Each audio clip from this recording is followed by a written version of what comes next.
श्री राधा वल्लभ लाल की जय हो। महाप्रभु श्री हित हरिवंश चंद्र जी महाराज की जय। श्री हित सेवक जी महाराज की जय।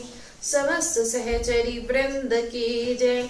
श्री वृंदावन धाम की जय। श्री यमुना रस रानी की जय। श्री सद्गुरुदेव भगवान की जय। जय जय श्री राधे श्याम। जय जय श्री राधे श्याम। जय श्री राधे श्याम। जय जय श्री हरिवंश श्री राधा।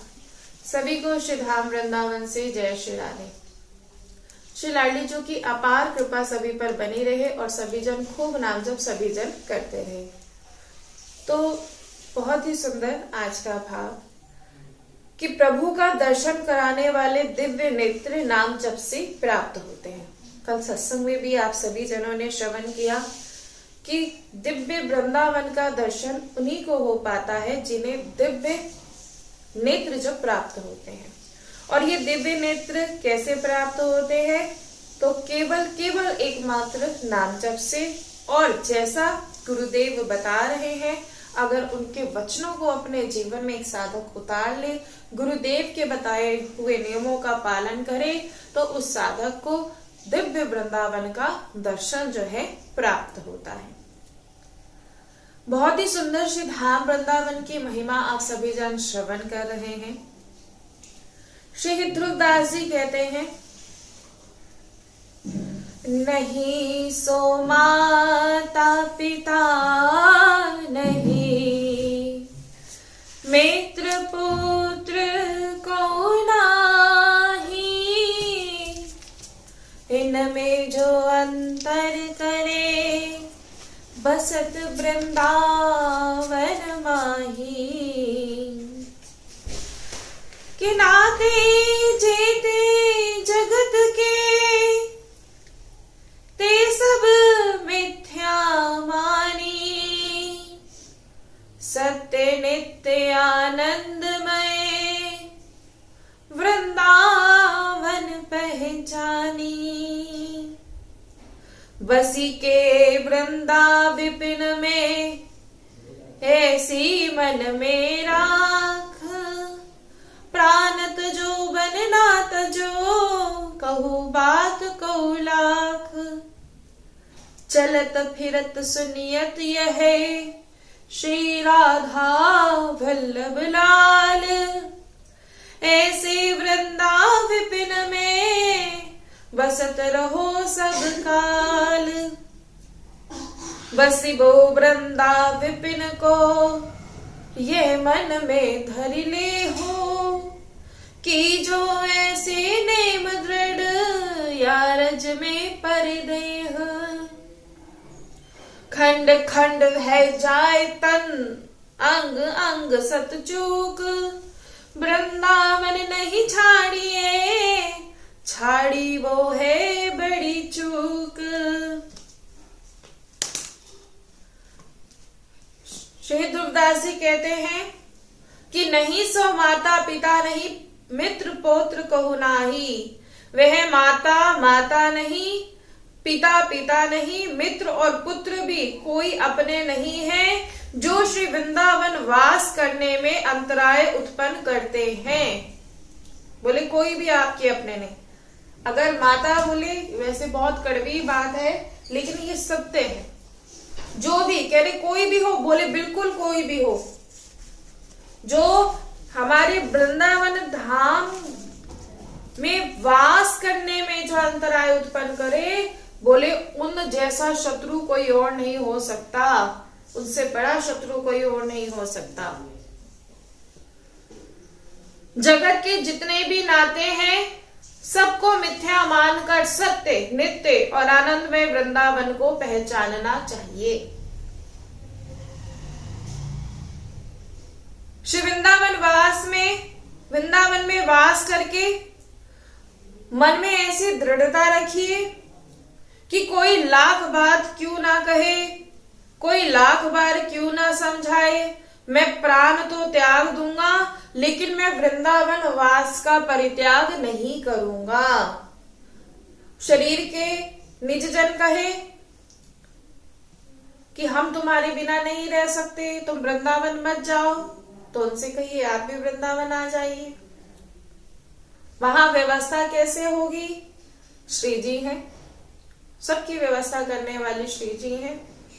लेकिन सबसे बड़ी बात, पहले ये खुद का भाव पुष्ट होना चाहिए, क्योंकि जब तक खुद का भाव पुष्ट नहीं है तब तक आप ये जितने भी जो वृंदावन में व्यवधान डालने वाली प्रतिकूलताएं आती हैं, अगर खुद का भाव साधक का पुष्ट नहीं होता तो वो प्रतिकूलताओं का सामना नहीं कर पाता। लेकिन अगर साधक का ये दृढ़ विश्वास हो, उसने ये दृढ़ कि मुझे वृंदावन ही वास करना है, वृंदावन से कहीं दूर नहीं जाना है, तो बोले उसी क्षण उस साधक का वृंदावन वास हो जाता है। यहाँ सबसे बड़ी बात ये हो जाती है कि साधक अगर खुद कमजोर, हम कहते हैं कि वृंदावन वास कैसे करें, क्योंकि मन में कई बार बताया है, बहुत सारे प्रश्न आते हैं कि वहां चले जाएंगे तो वहां रहने की व्यवस्था कैसे होगी, वहां चले जाएंगे तो जो शरीर के ये बालक हैं इन्हें कौन देखेगा, ये शरीर के जो बालक हैं ये वहां कैसे पढ़ेंगे,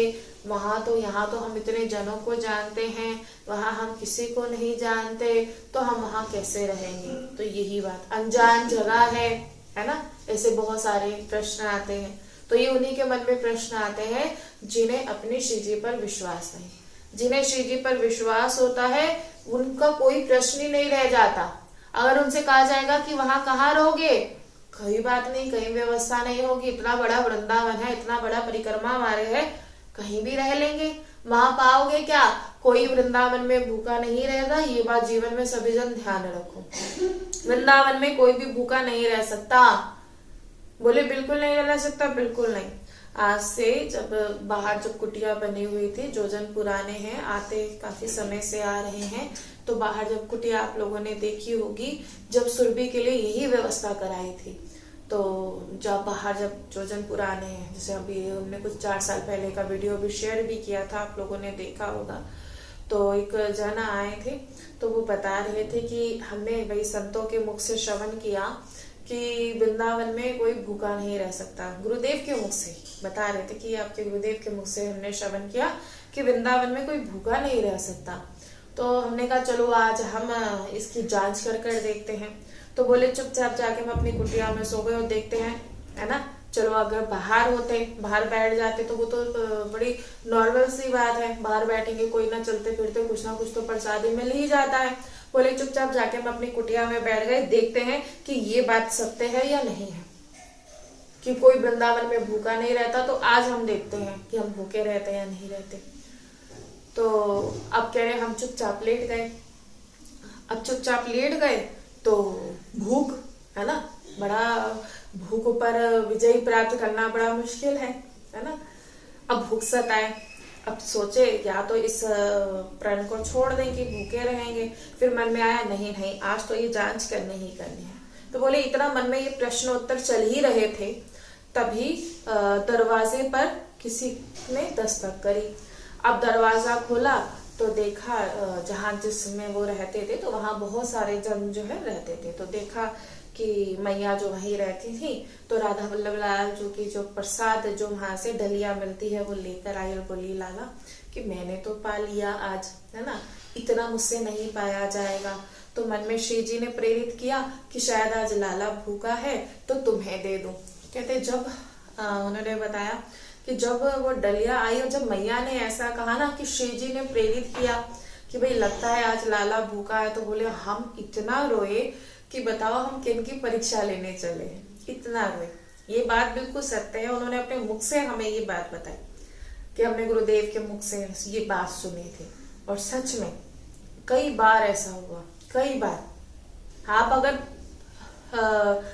यहाँ तो चलोगी कि अगर प्यास भी लग रही है ना, तो बोले वो प्यासा भी नहीं रहने देंगी, प्यासा भी नहीं रहने देंगी। तो ना कि भूख, मतलब आप बस उन पर विश्वास रखो, फिर सारी जिम्मेदारी उनकी हो जाती है। कल की ही लीला बता रहे हैं आपको कल किसी सेवा के लिए हमें जाना पड़ा तो राजभोग का समय हो गया। अब सोचे आज तो नहीं बन पाएगा, तो एक काम करेंगे, जल्दी से या तो खिचड़ी छोक लेंगे या चावल छोक लेंगे, तो जल्दी से हो जाएगा, शिव जी को पवा देंगे।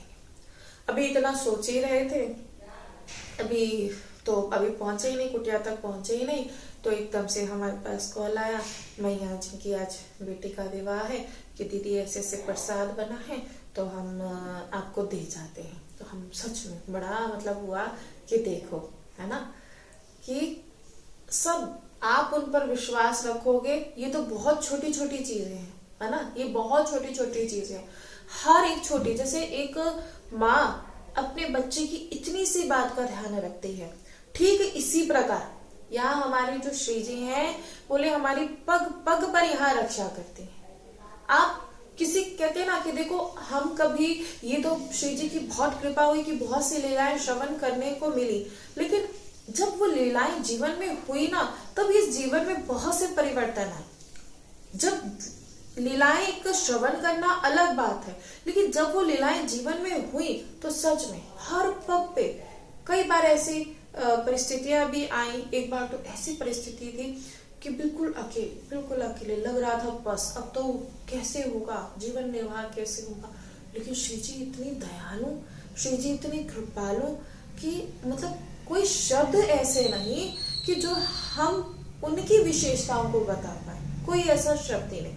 जैसे एक माँ का दुलार अपने बच्चे के प्रति होता है। हम बार बार कहते हैं कि जीवन में जो दुलार प्राप्त हुआ, एक तो हमें माता पिता से, जो माता पिता ने दुलार किया, और माता पिता ने जो दुलार किया, ठीक वैसा ही दुलार श्री जी करते।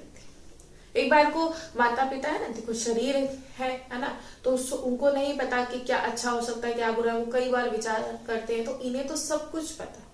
तो एक माता पिता ने जो दुलार दिया, उसके बाद जो दुलार मिला वो श्री जी का मिला। और श्री जी ने ऐसा दुलार दिया, श्री जी ने ऐसी कृपा करी कि सच में एक, जिसे कहते हैं कि डूबते हुए को बचा लेना, वो श्री जी ने किया, डूबते हुए को बचा लेना। प्राय आज देख रहे हैं, सभी चिंतित हैं, सभी कलेशित हैं। कारण क्या है वो खुद नहीं जान पा रहे हैं। एक बहुत ही सुंदर जीवन है जो श्री धाम वृंदावन में आप आकर उस सुंदर से जीवन को आप जी सकते हैं। नहीं तो यहाँ तो सच में जहाँ आप लोग हो, हम मतलब कैसे बताएं, वो जीवन को नष्ट करना ही है। अब बोले यहाँ रहकर हम भजन भी करते हैं, या आप करते हैं, हम आपकी हर बात को स्वीकार करते हैं, लेकिन अगर जो आयु हमारी जा रही है और वो वृंदावन से बाहर है हम लोग, और हमारी अगर आयु जा रही है, तो हमारा सबसे बड़ा नुकसान है। इसलिए देखो, यहाँ अगर इस भजन मार्ग पर चल दिए हैं, यहाँ तो बस आपको थोड़ा सा प्रयास करना है, बाकी सारा कार्य उनका होता है। बस इस बात को ना आप लोगों को मानना पड़ेगा, बस कि हम सच बता रहे। सिर्फ एक बार झूठे को भी चल दोगे ना, हालांकि जब साधक इस मार्ग पर चलता है ना, उसका भाव पुष्ट होता है, ना उसका विश्वास होता है, वो बहुत बार उसको मन डगमगाता भी है। हालांकि आप झूठे ही इस मार्ग पर चलोगे, अगर झूठे बोल दोगे ना, हाँ मैं चलना चाहता हूँ, या मैं चल रहा हूँ, है ना, मैं कोशिश कर रहा हूँ, बस इतना कहने की आपकी देर है, बस आपने इतनी बात कही, उसके बाद बोले पूरा कार्य इनका होता है, आपका और हमारा बिल्कुल भी नहीं। हम सोचे हम कर रहे हैं, बिल्कुल भी नहीं कर रहे। ये बात आपको समझनी पड़ेगी, ये बात आपको जाननी पड़ेगी। मतलब एक होता है समझना, और एक बात कि वो जीवन में मुझे उतारना है। मैं जिनकी शरण में आ गया हूं, तो पहली बात यही मुझे खींच के लाए हैं, नहीं तो मैं कहाँ था और मुझे कहाँ लाया गया है, मैं कैसा था, मुझे कैसा बनाया गया है। अपने खुद को कहते ना, कोई हमसे बोले कि हम तुम्हें बहुत अच्छे से जानते हैं, हमें बड़ा मजाक मतलब लगता है। आप पहले खुद को जान लो, दूसरों को जानने से अच्छा खुद को जानो। और हर एक जीव खुद को अपने अच्छे से तरीके से जानता है कि मैं कैसा हूं, मुझे सब पता है। जो होते हैं ना कि हम तो फेस रीडर हैं, हम दूसरों को देखकर पहचान जाते हैं। एक किसी जन के मुख से हमने सुना, हमें बड़ी हंसी भी आई। बोले उड़ती चिड़िया की वो कोई कहावत है ना कि उड़ती चिड़िया के पर हम गिन लेते हैं, हमें बड़ी हंसी आई, है ना। ये कहावत है। वो दिव्य संत होते हैं कि जो आप दूर भी बैठे हैं वो आपको देखकर आपके विषय में जान जाएंगे, वो संत हैं। आप इतने और हम इतने महान नहीं हैं। हमारा तो केवल एकमात्र कार्य यही है कि बस हम खुद को जाने, जहां हमारी गलती हो रही है उसका हम आकलन करें और उसे सुधारें। दूसरों को जानने के लिए, दूसरों को उसके विषय की वो विषय भोगी है या वो ऐसा दोषी है, इसको हम जानने के लिए नहीं बैठे हैं, है ना। अगर इतनी ये कहावत सुनी है ना कि उड़ती चिड़िया के पंख गिन लेना, है ना, तो ये भी आपने दोहा कबीर जी का सुना होगा और बहुत ही सत्य। जब ये सुना बचपन में स्कूल में पढ़ाया जाता था तब समझ में नहीं आई, लेकिन वो छोटा सा दोहा लगता है कि छोटा सा नॉर्मल सी बात वो आज ऐसा प्रभाव कर रही है ना कि मतलब हम आपको बता नहीं सकते। सुना है आपने, बुरा जो देखा न मैं चला, बुरा ना मिले कोई, जो मन खोजा आप ना, सो मुझसा बुरा ना कोई। मैं बुरा ढूंढने के लिए निकला, मुझे कोई बुरा नहीं मिला, लेकिन जब मैंने अपने ही मन को टटोला तो मुझसे बुरा यहाँ कोई नहीं है। और यही सारी बात, जिस दिन आप अपनी गलतियों का आकलन करना शुरू कर देंगे, आप अपनी गलतियों को सुधारना शुरू कर देंगे, आप दोष तो सिर्फ अपने देखना शुरू कर देंगे, फिर आप देखना। अर्जुन जी पूछते हैं, गीता जी में पूछ रहे हैं अर्जुन जी, प्रभु से पूछते हैं कि भाई मुझे गुण नजर आता है, दोष नजर आता है। जब अगर ये बात सत्य है कि सब में आप हैं, तो मुझे फिर दोष क्यों नजर आ रहा है? बहुत सुंदर बात पूछी। ये सबके साथ होता है भाई, बिल्कुल सत्य बात है कि मुझे दोष नजर आ रहा है। क्यों नजर आ रहा है? जब सब में प्रभु आप हो, है ना, जब सब में आप हो तो मुझे दोष। तो बड़ी सुंदर बात कही। देखो, प्रभु ने कहा कि अगर तुम्हें ऐसा ही लगता है तो तुम दूसरों के गुण देखो, दोष मत देखो, और दोष देखो अपने, और फिर तुम्हें सारा संसार सही दिखना शुरू हो जाएगा। इसलिए नजर आ रहा है क्योंकि दोष यहां बैठा है। जब वो यहां बैठा है तो उसका प्रभाव सब जगह चल रहा है। ये हट जाए ना, बोले ये हृदय है, ये रुक जाए तो क्या होगा? चाहे तुम्हारा दिमाग अच्छा हो, चाहे तुम्हारे शरीर के सब अंग सही हो, लेकिन हृदय रुका, हृदय की गति रुकी तो सब रुक गया। तो ठीक इसी यहां जो बैठा है ना, वो यहां भी चलेगा, वो यहां भी दिखेगा, वो यहां भी आएगा। ये बात बिल्कुल सत्य है। कहते ना, यहाँ प्रभु को विराजमान करो। जब यहाँ प्रभु विराजमान हो जाएंगे ना तो वो यहां भी दिखेंगे और वाणी से भी वही आएंगे। लेकिन यहां अगर दोष छुपा बैठा है, भीतर खुद का दोष है, किसी दूसरे का नहीं है, बोले खुद का दोष है, तो बोले वो दोष तुम्हें यहां भी दिखेगा और फिर वो तुम्हारी वाणी पर भी आएगा। इसलिए कहते हैं यहां प्रभु है तो सच में हर जगह तुम्हें प्रभु का दर्शन होगा। फिर किसमें दोष बताओ? कोई दोष नहीं, किसी में कोई दोष नहीं है। अगर दोष है तो हम में है, चाहे हम ही क्यों ना, चाहे आप ही क्यों ना। अगर हमें किसी में दोष नजर आता है ना तो वो दोष बुद्धि होती है। इसका मतलब क्या है कि हम में कहीं ना कहीं दोष है, इसलिए नजर आया। इसलिए सच बता रहे। कोई जन सोचते हैं ना, बहुत से जन ये सोचते हैं कि ये मिलती नहीं है क्योंकि इनका कारण क्या है कि इनमें अभिमान है। बहुत से जन ये सोचते हैं सच में। अब देखो, सच बता रहे हैं, अभिमान का तो हमें नहीं पता और हम श्री जी से यही प्रार्थना करते हैं क्योंकि ये हमारे जो अभिमान है ये हमारे मार्ग का सबसे बड़ा बाधक है। इसलिए हमारी श्री जी से यही प्रार्थना रहती है कि ये अभिमान कभी भी ना आए, और आए तो उसका दंड हमें जरूर मिले।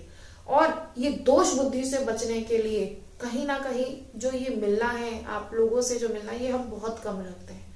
कारण ही यही है, कारण ही केवल एकमात्र यही है।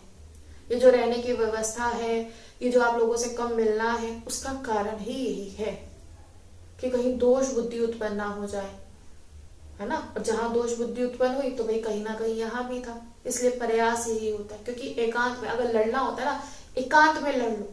जैसे लड़ना है ना, अपने मन से लड़ना, दोष आया ठीक है लड़ लिए, कम से कम ये तो नहीं बनेगा, अपराध तो नहीं बनेगा कि अगर दोष बना तो किसी से बोल दिया, क्योंकि जितना एकांत में रहेंगे उतने ही कम शब्द निकलते हैं। एकांत में क्या बात करोगे, अब आप बताओ। एकांत क्यों कहा जाता है, आप लोगों से एकांत क्यों कहा जाता है? हम यहाँ 2-4 घंटे एकांत में बैठे हैं, कोई है नहीं बात करने के लिए, किससे करेंगे? श्री जी से बात करेंगे। कोई दोष भी उत्पन्न हो रहा है, रोकर श्री जी को बता दिया। एटलीस्ट इतना तो नहीं होगा कि सामने वाले को देखकर फिर बोला, अपना हमने एक नया प्रारब्ध रच दिया, ये तो नहीं होगा। इसलिए प्रयास यही रहता है, जब तक एकांत नहीं होंगे तब तक बातें करेंगे।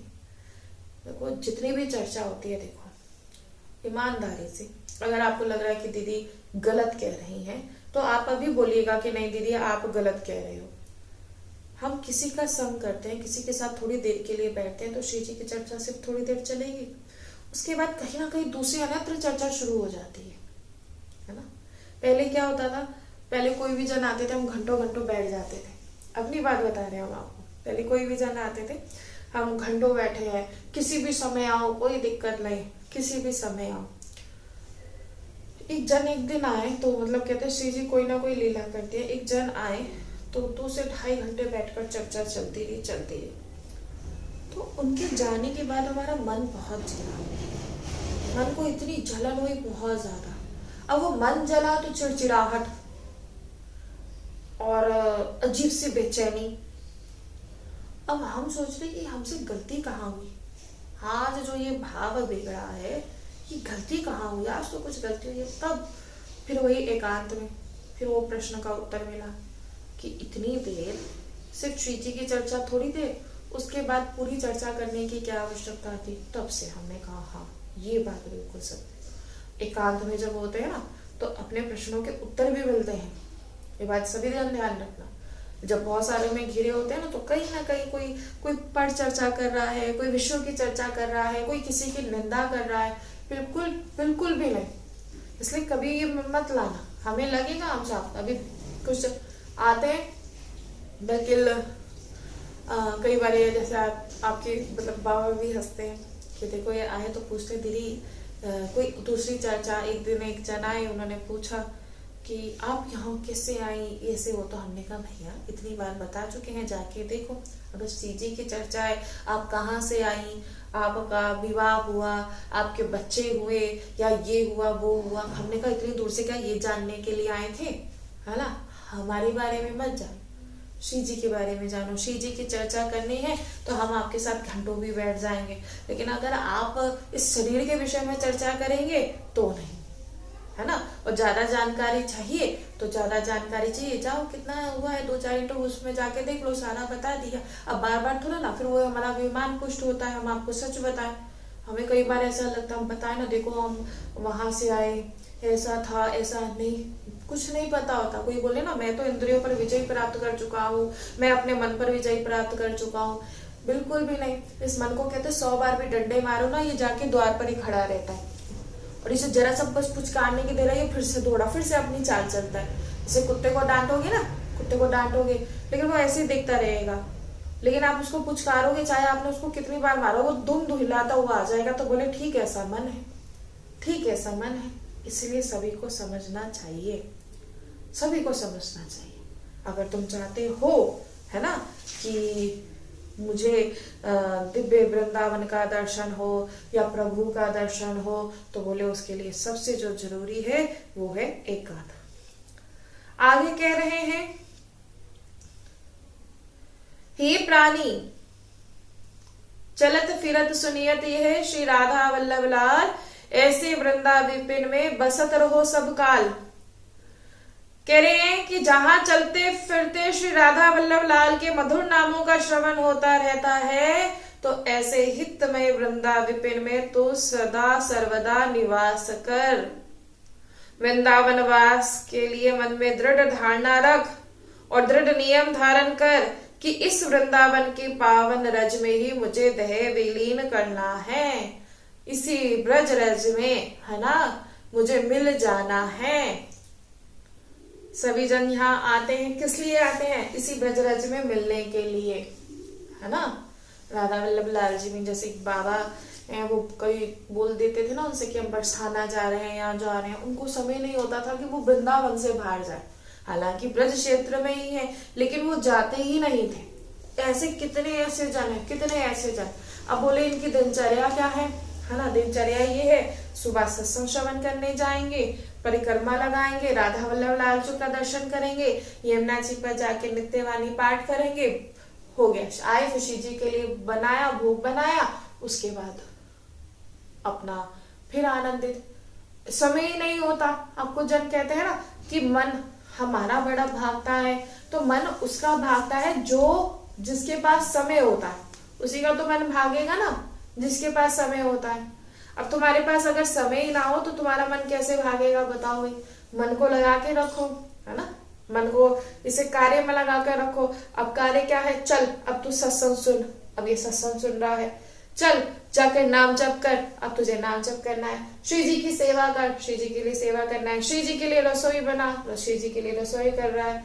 अच्छा, अब ये फिर आ जाएगा, अब क्या करना है, अब क्या करना है, अच्छा चल खड़ा हो जा, क्या करना है, जाके परिक्रमा लगा, परिक्रमा लगानी है, जाके यमुना जी चले जा। अब मन तो व्यस्त है और उसे समय नहीं मिलता, है ना। इसलिए जब मन को समय मिलता है तभी जाकर वो अपनी चाल चलता है, नहीं, तभी वो जाकर चाल चलता है। इसलिए मन, है ना, इसलिए कहते हैं कि समझो, आप बोले यहाँ आ जाओ, वृंदावन आ जाओ। अब वृंदावन आए हम किस लिए आएंगे, इस पावन रज में अपने देह को विलीन करने के लिए।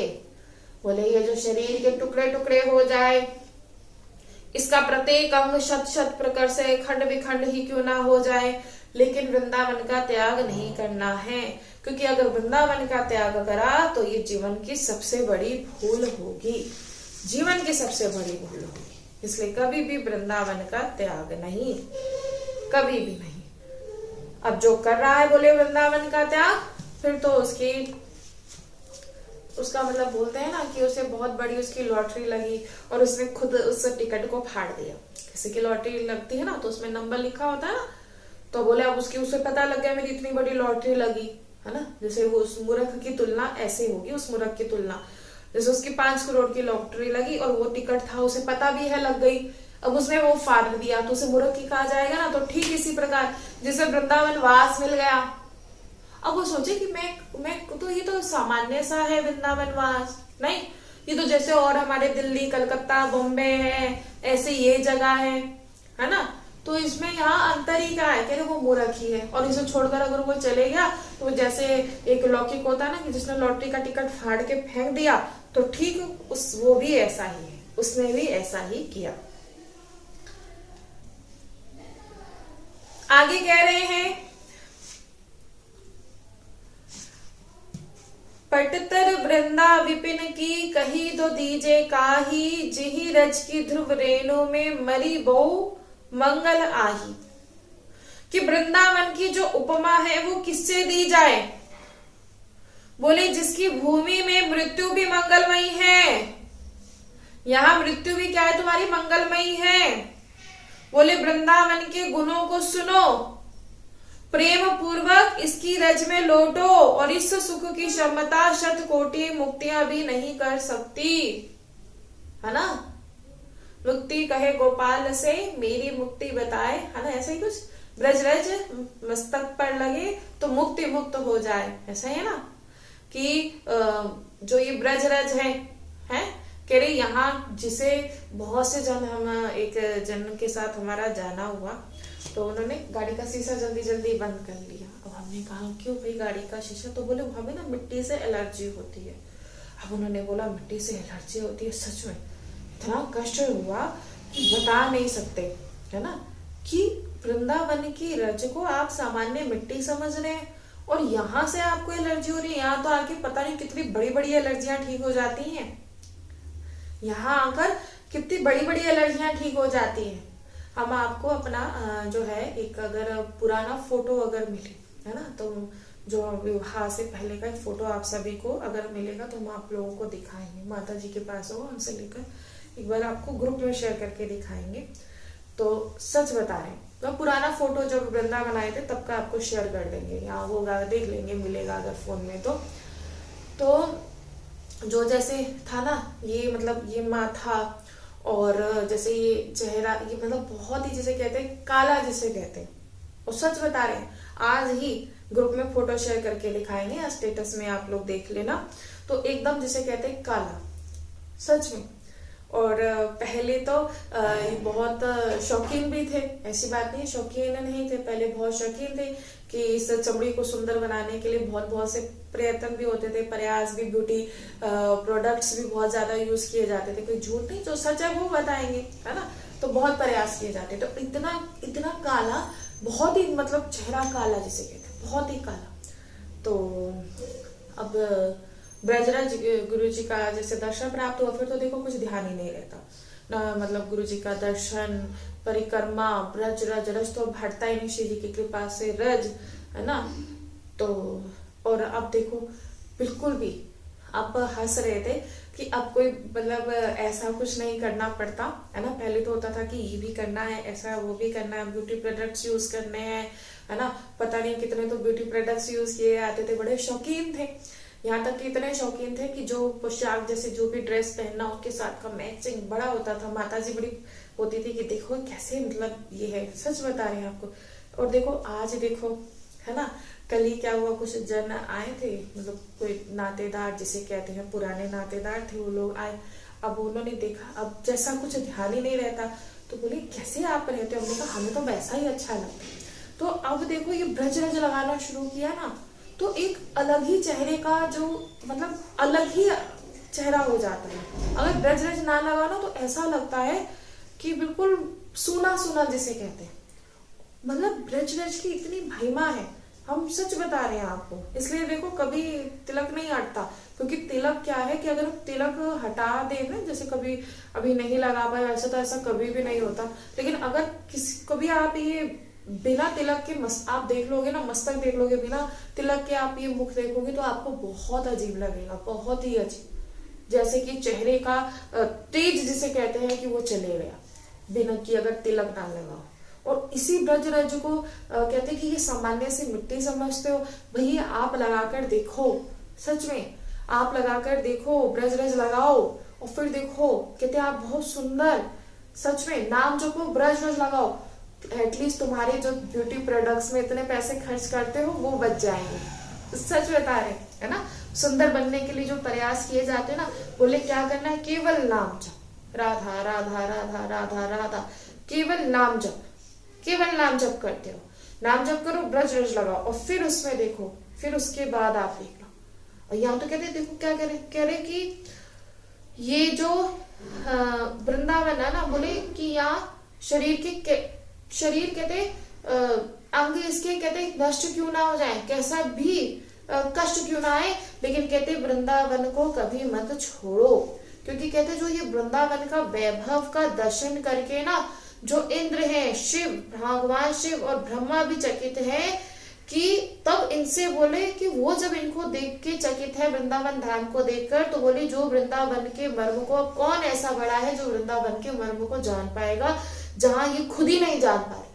कह रहे ना इंद्र पहचान पा रहे हैं, ना भगवान शिव पहचान पा रहे हैं, ना ब्रह्मा जी, कहते चकित हैं कि वृंदावन के वैभव को देखकर। और ऐसे ही दिव्य वृंदावन में हमें वास मिला, वास नहीं मिला तो आना मिला, तो कितना परम सौभाग्य उस साधक का उदय हुआ। आगे कह रहे हैं सर्वोपरि धाम श्री वृंदावन यद्यपि पृथ्वी पर विराजमान है और श्रीपति भी जिसकी चरण वंदना करते हैं, उनकी समता भले किससे की जाए। वृंदावन वृंदा विपिन श्री धाम वृंदावन कानन एवं सुखदायक वृंदावन। तो कह रहे हैं कि हे मेरी रसना, तू क्षण क्षण इन मधुर नामों का रटन कर। हे मानव, बोले वृंदावन आनंद राशि है और जो तेरा ध्येय है वो नाशवान है। इसे विषय की आसक्ति में पशु की भांति व्यर्थ क्यों खो रहा है। जो बोले विषयों को भोग रहा है वो पशु की भांति ही अपने जीवन को नष्ट कर रहा है। हम अगर सच बता रहे हैं आपको कि अगर जो मनुष्य शरीर जिसे प्राप्त हुआ है, अगर वो सत्संग नहीं श्रवण करता, वो धाम नहीं आता, ठीक है, वो भजन मार्ग पर नहीं चलता, तो बोले जैसे एक पशु अपने जीवन को व्यतीत करते हैं ना, वैसे ही वो, हालांकि मनुष्य देव से प्राप्त हुआ है, लेकिन वो पशुओं की भांति ही अपने जीवन को नष्ट कर रहा है। अब बोले ऐसे कैसे, बिल्कुल देखो, कभी देखा है कभी जैसे जन लड़ाई करते हैं, चीजों को लेकर लड़ाई करते हैं, है ना, संपत्ति को लेकर लड़ाई करते हैं, और कुछ भी ना हो तो गली में ऐसे ही लड़ते रहते हैं, है ना, देखा ना, लड़ाई लोग लड़ते रहते हैं, रोड पर चल रहे थे, जरा सी कोई कहा सुनी हुई एक दूसरे को मार डालते हैं, है ना। तो ये वास्तविक में सत्य है, ऐसा हो रहा है। क्यों? क्योंकि उनके जीवन में सत्संग नहीं है, है? उनके जीवन में सत्संग नहीं है। अगर सत्संग होना तो वो आनंदित हो जाए, नहीं, हम सच बता रहे हैं आपको, हम तो श्री जी से सच में कि जो श्री जी ने बचा के रखा है ना, हम श्री जी से यही प्रार्थना करते हैं बचा के रखो, क्योंकि जहां ये परिवार की कुछ बातें आती है ना, हम सच में हमारा चिंतन बिगड़ जाता है। हम कहते नहीं, हम क्या कर लेंगे। सोचो जरा, अगर किसी ने ये ठाना है कि मुझे अपना जीवन नष्ट करना ही करना है ना, और वो कोई अपना अगर जन हो तो उसे कितना समझाया जा सकता है। उसके बाद हम सब श्री जी पर छोड़ देते। सत्संग आप लोगों को श्रवण करा दिया, है ना, समझा दिया, अब नहीं समझे तो ठीक, और बाकी तो आप लोगों के ऊपर है। जिसे अपना जीवन सुधारना होगा वो समझ जाए। कलेशित हो रहे हैं लोग, सोचो किस बात का कलेश, बिना बात का कलेश, बिना बात का कुछ भी नहीं, लेकिन बस कलेशित है। अब पूछो तुम्हारा मन क्यों कलेशित है? क्योंकि स्वभाव ऐसा बन गया है ना। स्वभाव, किसी किसी का स्वभाव ऐसा हो ही जाता है, चाहे कितना भी उसे सत्संग श्रवण करा दो, चाहे उसे कितना भी तुम उसको समझा दो, लेकिन जिसका स्वभाव ऐसा है उसे बदला नहीं जा सकता। इसलिए हम कहते हैं कि बहुत आप कृपा है, बहुत ही आप लोगों पर कि आप इस सत्संग को श्रवण कर पा रहे हो। समझ में आए? आप लोगों पर बहुत बड़ी कृपा है, तो इस कृपा को भैया व्यर्थ मत जाने दो। बहुत बड़ी कृपा है आप पर, बहुत ही बड़ी कृपा। अब अगर इस कृपा को जिसने व्यर्थ जाने दिया तो बोले उसने, है ना, अपने जीवन का सबसे बड़ा नुकसान कर लिया, और इस नुकसान की भरपाई हो ही नहीं सकती। फिर तो बस आप रोते रहोगे, पछताते रहोगे। ये बात सभी जन ध्यान रखें। इसलिए सभी से कहा जाता है कि भाई श्री धाम वृंदावन आया करो। वृंदावन वृंदावन वृंदावन कहकर पुकार पुकार कर रोया करो। कह रहे केवल वृंदावन वृंदावन वृंदावन, ऐसे उच्चारण मात्र से ही पापों का समूह न जाने कहां विलीन हो जाता है, और हृदय में उसी क्षण रस भजन की प्रेम लता जो है वो लहला उठती है। सच में अब ये तो बोले अब समझने की बात है। अब जो नहीं समझेंगे तो उनका तो सबसे बड़ा नुकसान है ही। इसलिए वृंदावन धाम की महिमा अगर हम लोगों को श्रवण करने के लिए मिल रही है तो हम सभी जन समझ जाएं कि ये जो महिमा हमें इसलिए श्रवण करने के लिए मिली है क्योंकि वृंदावन हमें पुकार रहा है, वृंदावन हमें दुलार कर रहा है। और बाकी जन है उन्हें विषय चर्चा श्रवण करने के लिए मिल रही है, लेकिन हमें वृंदावन धाम की महिमा श्रवण करने के लिए मिल रही है, हमें वृंदावन में आना मिल रहा है। तो भाई अब हम देरी नहीं करेंगे, तुरंत दौड़े चले आएंगे। और देखिएगा कौन? हमारी श्री जी है, वो हमें दुलार करेंगी, वो हमारी रक्षा पग पग पर करेंगी, और वो करती भी है, वो करती भी है। और नहीं हो तो सुन लीजिए भक्त के चरित्र, भक्तों के चरित्र देखो, है ना, कितनी कृपा प्रभु ने करी। सुनो भक्तों के चरित्र, प्रभु ने कितनी कृपा करी उन सभी पर, और देखो पग पग पर उनकी रक्षा करी। संसार ने पूरा प्रयास किया उन्हें हराने के लिए, लेकिन भक्त कभी भी नहीं हारे। इसलिए अगर वृंदावन वास मिल रहा है तो दौड़े चले आओ, बिल्कुल मत समझो सोचो अगर कोई मेरा जानकार होगा, है ना, तभी मैं वहां आ पाऊंगा। तो देखो झूठ नहीं, श्री जी के सामने कोई नहीं जानता था, या हम किसी को नहीं जानते थे, है ना, किसी को नहीं जानते थे, किसी को भी नहीं। कोई एक ऐसा जन नहीं था जिसे जानते हो। क्यों? क्योंकि विश्वास केवल एक बात, उस समय विश्वास भी पुष्ट नहीं था, ऐसे ही है ना, था कि हाँ श्री जी हैं, करेंगे, जैसे लोग जन आप लोग जैसे श्रवण करते हैं कि हाँ श्री जी ने सुना, है ना, सत्संग सुना, सत्संग ने कहीं ना कहीं बहुत पुष्ट कर दिया था, लेकिन संभालने वाली केवल एकमात्र श्री जी, कोई नहीं कभी। अच्छा, जहां प्रयास किया ना, जहां प्रयास किया कि इनका संग कर लेते हैं तो थोड़ा आसानी हो जाएगी, इनका संग कर लेते हैं। तो जब तक हम प्रयास करते रहे ना, तब तक सच में वो बताते गए कि ठीक है, तुम अगर इन लोगों पर विश्वास करते हो तो तुम करो, है ना। वास्तविक में जो यहाँ है ना, उन पर अगर आप उन्हें छोड़कर इनके अतिरिक्त किसी और का संग करोगे तो आप देख लेना। अगर ये बात लग रही हो, अभी ऐसे ही लग रहा होगा कि ऐसे ही बोल रहे हैं, तो आप कर देख लेना। इनके अलावा यहाँ कोई दूसरा नहीं। अगर जिस साधु को इन पर पूर्ण विश्वास है तो उनके विश्वास को टूटने नहीं दिया जाता, और फिर पग पग पर उनकी रक्षा जो है स्वयं श्री जी करती हैं। और ये वास्तविक में सत्य है। आज तक देखो इतना समय हो गया, आज तक श्री जी बचाती आई है। कोई नहीं कहेगा, कोई एक ऐसा नहीं जो कहे कि किसी के संग से संग प्राप्त हुआ तो यहाँ थोड़ी सी सहयोग हो गया या किसी ने हमारी सुरक्षा करी, नहीं, केवल एकमात्र श्री जी। हाँ, प्रारब्ध स्वरूप जो होगा वो तो भोगना पड़ेगा, लेकिन सबसे बड़ी बात यहाँ प्रारब्ध भी इतना सा रह जाता है। अगर इतना बड़ा प्रारब्ध होगा इतने में से निपट जाता है। ठीक है, चल, तो श्री जी से यही प्रार्थना करते हैं कि बस खूब नाम जब सभी जन करते रहो और धाम आते रहो, और कोई भी विषय चर्चा नहीं करेगा और ना ही राधा राधा राधा राधा राधा राधा राधा